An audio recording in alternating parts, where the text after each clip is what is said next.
एक साधु घाट किनारे अपना डेरा डाले हुए था।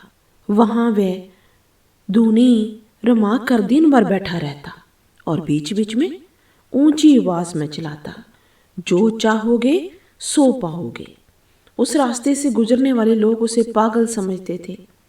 वे उसकी बात सुनकर अनसुना कर देते और जो सुनते वो उस पर हंसते थे। एक दिन एक बेरोजगार युवक उस रास्ते से गुजर रहा था।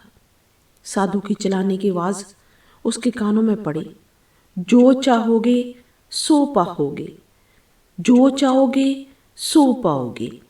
इस वाक्य को सुनकर वह युवक साधु के पास आ गया और उससे पूछने लगा, बाबा, आप बहुत देर से जो चाहोगे सो पाओगे चिल्ला रहे हो, क्या आप सच में मुझे वो दे सकते हो जो मैं पाना चाहता हूँ? साधु बोला, हाँ बेटा, लेकिन पहले तुम मुझे ये बताओ कि तुम पाना क्या चाहते हो? बाबा, मैं चाहता हूँ कि एक दिन मैं हीरों का बहुत बड़ा व्यापारी बनूं। क्या आप मेरी ये इच्छा पूरी कर सकते हो? वो युवक बोला, बिल्कुल बेटा, मैं तुम्हें एक हीरा और एक मोती देता हूँ, उससे तुम जितने चाहे हीरे मोती बना लेना। साधु बोला। साधु की बात सुनकर युवक की आंखों में आशा की ज्योति चमक उठी। फिर साधु ने उसे अपनी दोनों हथेलियां आगे बढ़ाने को कहा। युवक ने अपनी हथेलियां साधु के सामने कर दी। साधु ने पहले उसकी एक हथेली पर अपना हाथ रखा और बोला, बेटा, ये इस दुनिया का सबसे अनमोल हीरा है। इसे समय कहते हैं।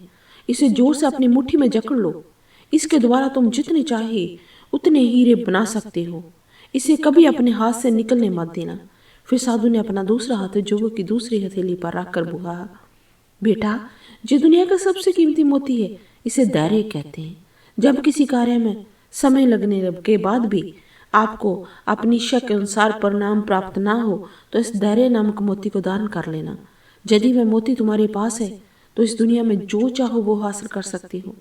युवक ने ध्यान से साधु की बात सुनी और उन्हें धन्यवाद कहा और वहां से चल पड़ा। उसे सफलता प्राप्ति के 2 गुरु मंत्र मिल गए थे। उसने निश्चय कर लिया कि वह कभी अपना समय व्यर्थ नहीं गवाएगा और सदा धैर्य से काम लेगा। कुछ समय बाद उसे हीरे के बहुत बड़े व्यापारी के जहां काम करना शुरू कर दिया। कुछ अरसों तक वह दिल लगाकर उस काम का हर गुर सीखता रहा और एक दिन अपनी मेहनत और लगन से अपना सपना साकार करते हुए हीरे का बहुत बड़ा व्यापारी बन गया। लक्ष्य प्राप्ति के लिए सदा समय और धैर्य नाम के हीरे मोती अपने साथ रखें। अपना समय कभी व्यर्थ ना जाने दें और कठिन समय में जब आप मुश्किल में हो, धैर्य का दामन न छोड़े। सफलता आपको अवश्य मिलेगी।